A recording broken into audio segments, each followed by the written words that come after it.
राधे राधे दोस्तों, जय श्री कृष्णा। बहुत समय पहले की बात है।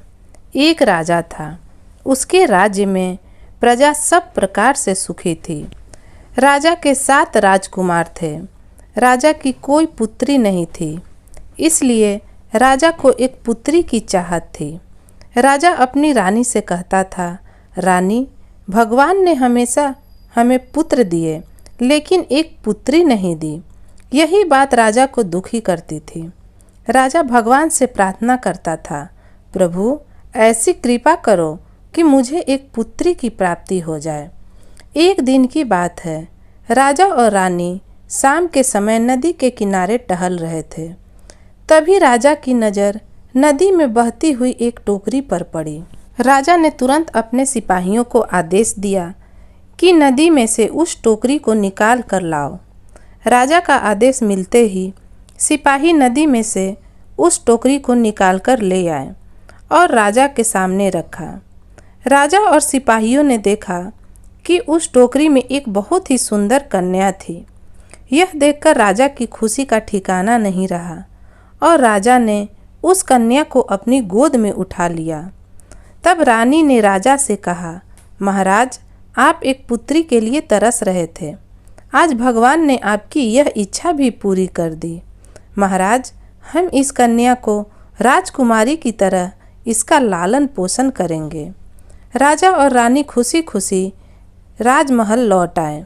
महाराज ने अपने नगर के सबसे बड़े विद्वान ज्योतिष आचार्य को बुलवाया और उसे कन्या के भविष्य के बारे में बताने के लिए कहा। ज्योतिषी ने उस कन्या के ग्रह नक्षत्र की गणना कर राजा से हाथ जोड़कर कहा, महाराज, गलती माफ़ करना, लेकिन यह कन्या आपके और आपके परिवार के लिए शुभ नहीं है। राजा ने पूछा, वो कैसे? तब ज्योतिषी ने जवाब दिया, महाराज, यदि इस कन्या को आप अपने महल में रखोगे और इसका पालन पोषण करोगे तो प्रतिवर्ष आपका एक पुत्र मृत्यु को प्राप्त हो जाएगा। अगर आप इस कन्या को महल से निकाल दोगे तो आपके पुत्र सुरक्षित रहेंगे। ज्योतिषी के कहने से ये बात राजा सुनकर क्रोधित हो गया और वह ज्योतिषी पर गुस्सा करने लगा और कहने लगा, आप चाहते हैं हम इस कन्या का पालन पोषण नहीं करें? यह तो इस बच्ची के साथ अन्याय होगा। मेरी प्रजा में आज तक मैंने किसी के साथ अन्याय नहीं किया। बड़ी प्रार्थनाओं के बाद ईश्वर ने हमें एक कन्या दिया है। मैं आपकी यह बात नहीं मानता और सिपाहियों से कहकर उस ज्योतिषी को महल से निकलवा दिया। ज्योतिषी अपने घर लौट गया। अब महल में राजा रानी खुशी खुशी से उस कन्या का पालन पोषण करने लगे। धीरे धीरे कन्या अब 1 साल की हो गई और उस कन्या का जन्मदिन आया तो राजा ने बड़े उत्साह के साथ अपनी पुत्री का जन्मदिन मनाया। लेकिन उस दिन राजा के बड़े पुत्र की मृत्यु राजा अपने पुत्र की मृत्यु से दुखी हो गया तो उसे ज्योतिषी की कही हुई बात याद आने लगी। फिर राजा ने अपने सिपाहियों को आदेश देकर उस ज्योतिषी को बुलवाया। जब सेवक उस ज्योतिषी के घर पहुँचे तो लोगों ने बताया कि उस ज्योतिषी की तो मृत्यु हो चुकी है, आपको उस ज्योतिषी से क्या काम है? तब उसके सेवक ने महाराज को सारी बातें बताई जो उन लोगों ने बताई थी। सेवक ने यह भी बताया कि उन लोगों ने बताया कि पड़ोस के गांव में ही ज्योतिषी का भाई रहता है, वह भी उन्हीं की तरह विद्वान है। अगर आप चाहें तो उनको बुलाकर अपनी समस्या का समाधान कर सकते हैं। ज्योतिषी के भाई को महल में बुलवाया गया और राजा ने उससे सभी बात बताई कि आपके भाई ने क्या भविष्यवाणी की थी। ज्योतिषी के भाई ने बोला, मेरे भाई की भविष्यवाणी कभी गलत नहीं होगी। मेरे भाई ने जो कहा वो बिल्कुल सत्य है। तब राजा हाथ जोड़कर उस ज्योतिषी से कहने लगे, पंडित महाराज, हमें कोई उपाय बताइए। तब पंडित ने कहा कि देखिए महाराज, अगर आप इस कन्या को महल से निकाल कर अलग महल में रखेंगे और उसके चारों तरफ अग्नि जला देंगे तो इसका दोष नहीं लगेगा, ना ही आपके बच्चों को कोई हानि होगी। अब राजा उस कन्या का एक दूसरा महल बनवाया, जो कि एक छोटा सा घर ही था, और उस घर के चारों ओर अग्नि जलाई गई और उस कन्या को उस घर में रहने के लिए हर सुख सुविधा देकर दास दासियों के साथ उस महल में रहने के लिए छोड़ दिया। अब राजा के बेटे को कोई भी हानि नहीं हो रही थी। राजा अब अपने बच्चों के साथ खुश था। धीरे धीरे समय बीत रहा था। राजा रानी अब वृद्धावस्था में आ गए थे और उन्होंने जो 6 भाई बचे थे, उनमें से सबसे बड़े भाई का राज्याभिषेक कर दिया। राजा रानी अब प्रभु का नाम लेने लगे। धीरे धीरे और समय बढ़ा। राजा रानी स्वर्ग सिधार गए। बड़े बेटे ने पूरे राज्य का कार्यभार संभाल लिया। एक दिन 6 भाई राज दरबार में बैठे हुए थे। तब भाइयों ने आपस में सलाह मशवरा किया कि अब हमारी बहन भी बड़ी हो गई है, हम 6 भाइयों की शादी भी हो गई है, तो हमें बहन की भी शादी कर देनी चाहिए। इसलिए अब उसे वहाँ से निकालकर उसके लिए योग्य वर तलाशना चाहिए। जब भाइयों ने आपस में सलाह कर अपनी बहन को महल से निकालने के लिए गए और वहाँ से उन्होंने अपनी बहन को निकाला और उनसे कहा कि बहन, अब तुम शादी के योग्य हो गई हो, हम तुम्हारी शादी किसी अच्छे से राजकुमार के साथ करेंगे, अब तुम आज़ाद हो। बहन ने भी कहा, भैया, मैं भी बाहर की दुनिया देखना चाहती हूँ। मैंने बाहर की दुनिया अच्छी तरह से देखी नहीं। जब वह महल से बाहर आई तो उसने महल के बाहर एक बाग में देखा कि वहाँ बहुत सुंदर सुंदर फूल खिले हुए हैं। प्रकृति बहुत सुंदर है, तालाब और सरोवर बह रही हैं और वह अपने बाग में घूम रही थी। तभी उसकी नज़र एक बगुले पर पड़ी जो बिल्कुल सफ़ेद था और देखने में सुंदर भी था। तभी राजकुमारी खुश होती हुई अपने भाइयों से बोली, भैया, यह क्या है? तब उनके भाई बोले, बहन, यह एक बगुला है और यह एक पक्षी है, इसका रंग सफ़ेद होता है। तभी राजकुमारी कहने लगी, भैया, मुझे तो इसी से विवाह करना है। इसे क्या कहते हैं? तब राजकुमार बोले, बहन, इसे बगुला कहते हैं और ये पक्षी है। तुम्हारा विवाह भला पक्षियों के साथ कैसे हो सकता है? हम तुम्हारे लिए अच्छे राजकुमार खोजेंगे और तुम्हारा विवाह बड़ी शान और शौकत से करेंगे। तब राजकुमारी कहने लगी, नहीं भैया, मुझे तो बगलों के राजा से ही विवाह करना है। अगर आप मेरा विवाह इनके साथ नहीं कर सकते तो मैं अपने जीवन का अंत कर लूँगी, लेकिन किसी दूसरे से विवाह नहीं करूँगी। यह बात सुनकर 6 भाई बड़े परेशान हो गए। तब जो सबसे बड़ा भाई था वो 5 भाइयों से कहा कि तुम लोग जाओ और बगलों के राजकुमार को ढूंढ कर लाओ। 5 भाई एक रथ में सवार होकर खाने पीने और ज़रूरत का सामान लेकर बगलों के राजकुमार की तलाश में निकल पड़े। चलते चलते उन्हें बहुत समय बीत गया। अब उनके पास खाने पीने की सामग्री भी कम बची हुई थी। तभी सबसे छोटा भाई बोला, चलो भाई, अपने नगर को वापस चलते हैं, नहीं तो कहीं इस जंगल में भूखे प्यासे हम मर ही न जाएं। तभी उन 5 में जो बड़ा भाई था वह बोला, भाई, तुम कैसी बातें करते हो? हमारे भाई ने हमें आदेश दिया है कि हम बगलों के राजकुमार को ढूंढें, नहीं तो हमारी बहन अपने प्राणों का त्याग कर देगी। इसलिए हमें अपनी बहन के प्राण बचाने के लिए बगलों का राजकुमार ढूंढकर उसका विवाह रचाना होगा। तो भाई फिर जंगल में आगे की ओर बढ़ गए। वह चारों दिशाओं में उन्होंने देखा, लेकिन उन्हें बगलों का राजकुमार उदास परेशान 5 भाई चले जा रहे थे। तभी जंगल में उन्हें एक साधु बाबा मिले। 5 भाई साधु बाबा को प्रणाम किए। साधु बाबा ने उनको पूछा कि बच्चों, तुम इतने भयानक जंगल में क्या कर रहे हो? 5 राजकुमार ने अपनी सारी कहानी साधु बाबा को बता दी कि कैसे उनके बहन ने प्रण किया है कि अगर वह विवाह करेगी तो बगलों से के राजकुमार से ही करेगी। यह सुनकर वह साधु बाबा बोले, राजकुमार, तुम्हारे चेहरे की उदासी देखकर मैं समझ गया था कि तुम जरूर परेशान हो। इसलिए अगर तुम बगुले के राजकुमार को ढूंढना चाहते हो तो दक्षिण दिशा में चले जाओ, जो यहाँ से कोसों दूर है। लेकिन जो बगुलों का राजकुमार है वह वहीं रहता है। कुछ समय पश्चात वह बगुलों के देश में पहुँच गए, जहाँ सब चीज़ सफ़ेद रंग की थी। सब लोग सफ़ेद कपड़े पहन रखे थे, सफ़ेद रंग की मिठाइयाँ थीं, सफ़ेद रंग के फूल लगे हुए थे। हर चीज़ सफ़ेद रंग की थी। महल भी सफ़ेद था।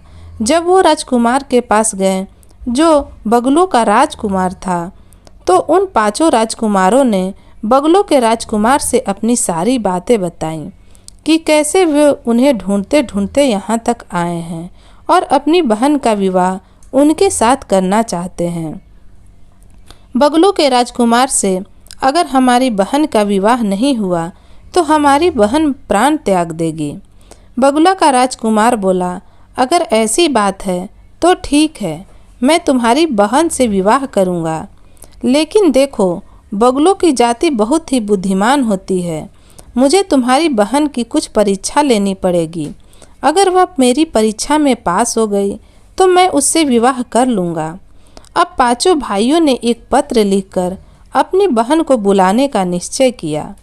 पत्र जब बहन को मिला तो बहन ने अपने बड़े भाई से कहा कि वह बगुलों के देश में जाना चाहती है। बड़े भाई ने उसके साथ 2 दासी और एक सैनिकों की टुकड़ी देकर, सब जरूरत का सामान देकर उसे रथ के साथ विदा किया। एक घोड़े पर बिठाकर बहन और दासियों सैनिकों की टुकड़ी उस दिशा में चल पड़ी जहां बगुलों का राजकुमार था। अब चलते चलते राजकुमारी को नींद आने लगी और जो दासी थी वह बहुत ही दुष्ट थी। उसने सोचा, अगर राजकुमारी को मार दिया जाए और इसकी जगह मैं अपनी बेटी का विवाह उस राजकुमार से करवा दूं तो मेरे तो दिन ही फिर जाएंगे और मेरी बेटी भी राज करेगी। यही उसके मन में विचार आने लगा। लेकिन वह अपनी योजना को कैसे सफल करे, यही सोचकर वह उस योजना पर काम करने लगी। दासी अपने योजना अपने मन ही मन में बना ली। उसने सैनिकों की टुकड़ी को लालच दिया और उन्हें कहा कि जो खजांची है वह अगर तुम लोग मेरा साथ दोगे तो मैं तुम्हें 1-1 किलो सोना दिलवा दूंगी। सैनिक लालची थे, वो दासी के बहकावे में आ गए। राजकुमारी सोई हुई थी तो उन्होंने उस राजकुमारी को जंगल में ले जाकर एक दलदल में फेंक दिया और वहां से लौट आए। अब बेचारी राजकुमारी दलदल में फंस गई और बचाओ बचाओ चिल्लाने लगी, लेकिन वहां उसकी रक्षा करने वाला कोई नहीं था। इधर राजकुमार जो अपनी बहन के आने की प्रतीक्षा कर रहे थे कि अब हमारी बहन आएगी तो बगुलों के राजकुमार उनकी परीक्षा लेगा और उनका विवाह धूमधाम से हो जाएगा। उन्होंने बगुलों के राजकुमार से कहा कि देखो, हमारी बहन बहुत ही सुंदर और बुद्धिमान है। बगुलों के राजकुमार ने कहा कि ठीक है, यह तो उसकी परीक्षा होने के बाद ही पता चलेगा। उधर वह दासी अपनी बेटी को लेकर महल में पहुंच गई और बगुलों के राजकुमार के सामने उपस्थित हुई। तब दासी की बेटी ने कहा कि मैं उन भाइयों की बहन हूँ। अगर आप मुझसे शादी करना चाहते हैं तो यह तो मेरी किस्मत की बात है और तो मेरा नसीब ही खुल जाएगा। आप जैसा राजकुमार की पत्नी बनकर मैं तो बहुत ही अपने आप को भाग्यवान समझूंगी। राजकुमार बोला, ठीक है, लेकिन पहले तुम्हें अपनी बुद्धिमत्ता की परीक्षा देनी पड़ेगी। अगर तुम उन भाइयों की बहन हो तो सबसे पहले मेरे एक पहेली का जवाब दो। राजकुमार ने कहा कि ऐसी कौन सी संख्या है जिसको जोड़ने और गुना करने पर एक ही संख्या आती है। दासी की बेटी तो इतनी गुणवान नहीं थी और न ही उतनी बुद्धिमान थी, वह उसका जवाब नहीं दे पाई। तो बगुलों के राजकुमार को बड़ा गुस्सा आया। उन्होंने तुरंत जो उसके भाई पांचों राजकुमार थे उन्हें बुलाया और उनसे कहा कि तुम लोगों ने मेरे साथ धोखा किया है। तुम लोग तो बोल रहे थे कि तुम्हारी बहन बहुत ही बुद्धिमान है। अब उसको देखते ही राजकुमार लोग बोलने लगे कि यह तो हमारी बहन है ही नहीं, यह तो हमारी दासी की बेटी है।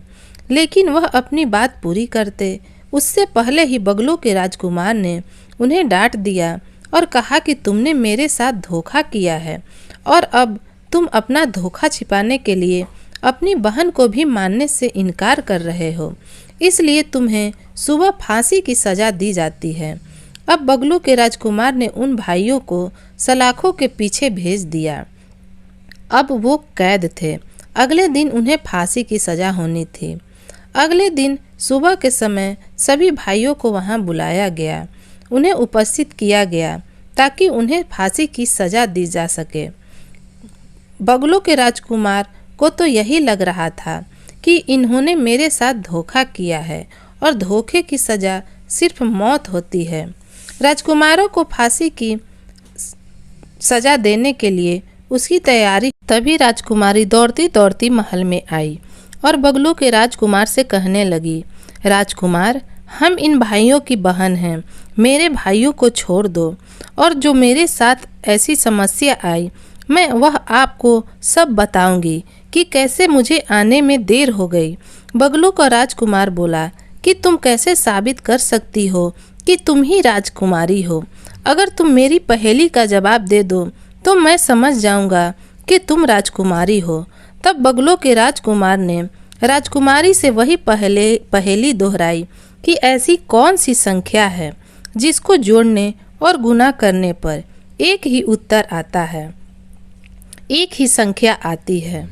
तब वह राजकुमारी कहने लगी कि महाराज, 1, 2 और 3 एक ऐसी संख्या है जिसको जोड़ने और गुणा करने पर एक ही संख्या आती है। राजकुमार बहुत प्रसन्न हुआ। वह राजकुमारी की बुद्धिमत्ता से बहुत खुश हुआ और उसने 5 भाइयों को रिहा कर दिया। राजकुमारी से पूछा कि तुम इतनी लेट से क्यों आई हो, इसका क्या कारण है? तब राजकुमारी कहने लगी, महाराज, यह जो दोनों माँ बेटी खड़ी हैं ये मेरी दासी हैं और ये इसकी बेटी है। इन लोगों ने रास्ते में मुझे दलदल में फेंक दिया था, लालच में आकर अपनी बेटी का विवाह आपके साथ करने के लिए। वो तो शुक्र है कि एक गरेड़िए ने, जो कि भेड़ चराता हुआ उधर से निकला, उसने मुझे उस दलदल से बाहर निकाल दिया, नहीं तो मेरा काम वहीं पर ख़त्म हो जाता। मेरा तो बड़ी मुश्किल से जान बचा। मैं बहुत मुश्किल से यहाँ तक दौड़ के आई हूँ। जब राजकुमार ने सारी बातें सुनी तो उसने तुरंत उन माँ बेटी और सैनिकों को मृत्यु दंड सुना दिया और उसके भाइयों को मेहमान रूम में आराम करने के लिए कहा और उनकी खूब आव भगत की। बगलों के राजकुमार के साथ राजकुमारी का विवाह हो गया और इस तरह से राजकुमारी और राजकुमार, बगलों का जो राजकुमार था, अपना सुखी जिंदगी जीवन व्यतीत करने लगते हैं। अगर आपको यह कहानी पसंद आई हो तो प्लीज़ वीडियो को लाइक करें, चैनल को सब्सक्राइब करें और इस कहानी को अपने दोस्तों के साथ शेयर ज़रूर करें।